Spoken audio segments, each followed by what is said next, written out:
जैन संतों का अजमेर की दरगाह पर जाना हर किसी को आश्चर्य में डाल रहा है। जब से ये वीडियो इंटरनेट पर वायरल हुआ तब से हर किसी के मन में ये प्रश्न है कि आखिर क्यों कुछ जैन साध्वियों को अजमेर की दरगाह पर जाना पड़ा। इन सभी प्रश्नों का जवाब देने से पहले मैं यहाँ पर आपको वो पूरी वीडियो दिखाना चाहूंगा। आप सुनिए एक जैन साध्वी ने अजमेर की दरगाह पर जाकर क्या कहा। जैन साध्वी है और ऐसे भी जब हम लोग ऐसा सोचा कि गांव देश प्रदेश के अंदर नाम सुना था कि भाई अजमेर के अंदर एक ऐसा स्थान है दरगाह जहां पर देश प्रदेश से सब लोग दर्शन करने के लिए आते हैं, तो हमने सोचा कि चलो हम भी ये लीला को देख करके आए करके। जब यहाँ पर आए और आप लोगों की सभ्यता और आप लोगों का जो विनय नम्रता, साधु साध्वी को किस प्रकार से अंदर लाना और क्या करना, ये सब देख करके हमको बड़ा आनंद आया और बहुत खुशी हो गई।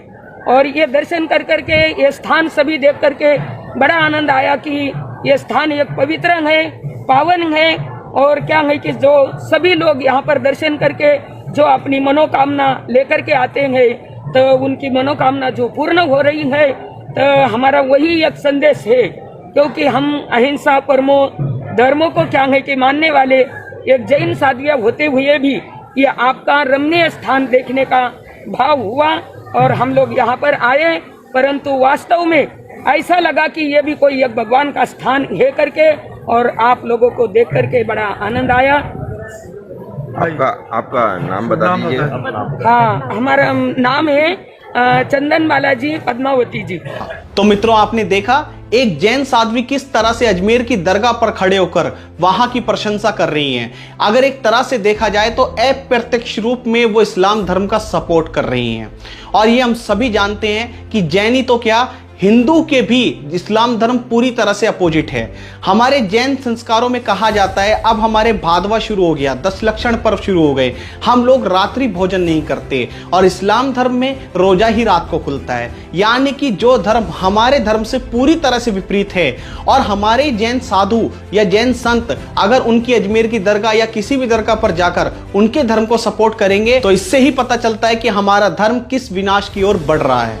मुझे समस्या इस बात की नहीं है कि अजमेर की दरगाह पर नहीं जाना चाहिए। यदि आपकी मान्यता है, बहुत सारे, ऐसा नहीं, वहां पे बहुत सारे हिंदू लोग जाते हैं, जैन लोग भी शायद जाते होंगे, लेकिन एक जैन श्रावक अगर वहां पर या कोई जैन समाज का व्यक्ति वहां पर खड़े होकर ये बात बोले तो बात समझ आती है। लेकिन हमारे जैन समाज की कोई साध्वी या कोई संत आकर ये बात बोले तो वो बात पूरी तरह से हजम नहीं होती। और उसका सबसे बड़ा मूल कारण ये है कि हर धर्मों में कोई ना कोई साधु महाराज या कोई मौलाना होते हैं। यदि आप मुझे एक उदाहरण दे दीजिए, मैं कहता हूं कि आज से 50 साल, 60 साल, 100 साल पहले या कभी कभी आप मुझे एक उदाहरण दिखा दीजिए पूरे इंटरनेट पर, पूरे गूगल पर, कि अगर आपको एक भी मौलाना जैन धर्म की प्रशंसा करता हुआ मिल जाए, आपको एक भी मौलाना आप मुझे दिखाइए अगर जो कहे, जिसने जैन मंदिर में जाकर दर्शन किए हो और वहां की महिमा के बारे में बताया हो। आपको कोई मौलाना तो क्या, अन्य धर्मों के भी शायद महाराज या संत देखने को नहीं मिलेंगे। और उसका सबसे बड़ा कारण यह है कि हर कोई धर्मात्मा, हर कोई संत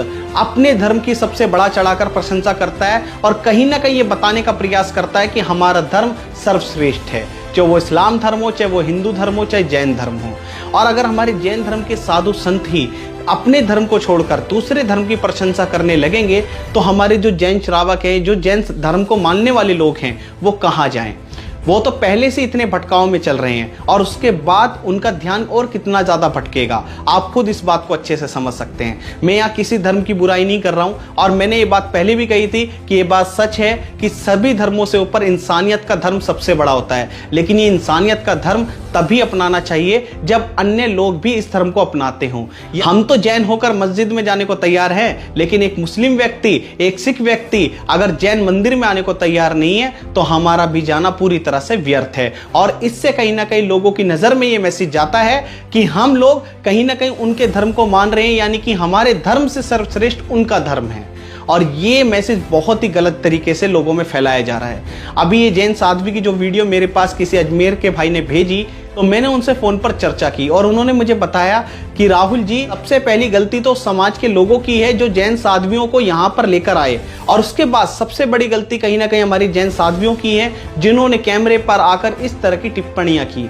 उन्हें इस तरह की टिप्पणी करना शोभा नहीं देता। उन्हें समझना चाहिए कि जैन संतों का लोग कितना आदर और सम्मान करते हैं और इस तरह की गलत टिप्पणी से कितनी जैन समाज के लोगों पर दुष्प्रभाव पड़ेगा। आज की युवा पीढ़ी पर क्या प्रभाव पड़ेगा, वो क्या सोचने पर मजबूर होगी। वो सोचेगी कि अगर एक जैन साध्वी अगर एक अजमेर की दरगाह पर जा सकती है तो मैं क्यों नहीं जा सकता। यदि वो इस्लाम धर्म के बारे में प्रशंसा कर सकती है तो मैं इस्लाम धर्म को क्यों नहीं अपना सकता। यहाँ पर मैं आपका ध्यान एक बात पर और दिलाना चाहूंगा।